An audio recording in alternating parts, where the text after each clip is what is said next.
आज या निमित्ताने या सभागृहाला आश्वस्त करू इच्छितो, कोणतीही शंका मनात ठेवू नका। जी जी आश्वासनं आम्ही दिलेली आहेत, ज्या ज्या योजना आम्ही सुरू केलेल्या आहेत, एकही योजना आम्ही बंद होऊ देणार नाही। ज्या लाडक्या बहिणींनी महायुतीवर प्रेम दाखवलं, हे अधिवेशन संपल्याबरोबर डिसेंबर महिन्याचा हप्ता त्यांच्या खात्यामध्ये आम्ही टाकतो आणि काहीच बदल नाहीये।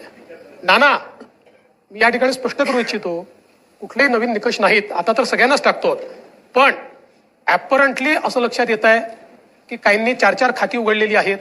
तर जसं समाजामध्ये चांगल्या प्रवृत्ती असतात, त्याच्या काही वाईट प्रवृत्ती असतात।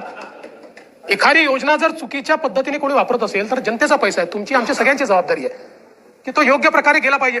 आता मागच्या काळात आम्हाला लक्षात आलं, माणसानीच 9 खाती काढली, आता त्याला लाडकी बहीण म्हणायचं कसं? पण लाडका भाऊ म्हणू शकत नाही, कारण बहिणींच्या पैशावर डल्ला मारतो तो लाडका भाऊ कसा? त्यामुळे असे जे आहेत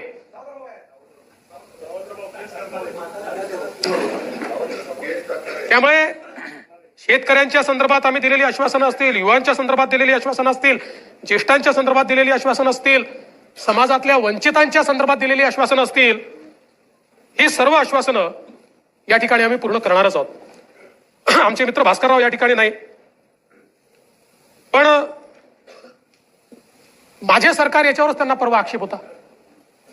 आता तसे फार हुशार आहेत ते, इतके वर्ष त्यांनी राज्यपालांचं भाषण देखील ऐकलेलं आहे। कदाचित शाळेत असताना नागरिक शास्त्राला दांडी मारत असतील ते, पण शासन जे चालतं ते मुख्यमंत्र्याच्या नावाने चालत नाही, शासन राज्यपालाच्या नावाने चालतं आणि म्हणून ते माझं सरकार असतं। म्हणून राज्यपालांनी माझं सरकार म्हटलेलं आहे, तथापि माझे मित्र भास्करराव नसल्यामुळे मी त्याच्यावर जास्त या ठिकाणी बोलणार नाही।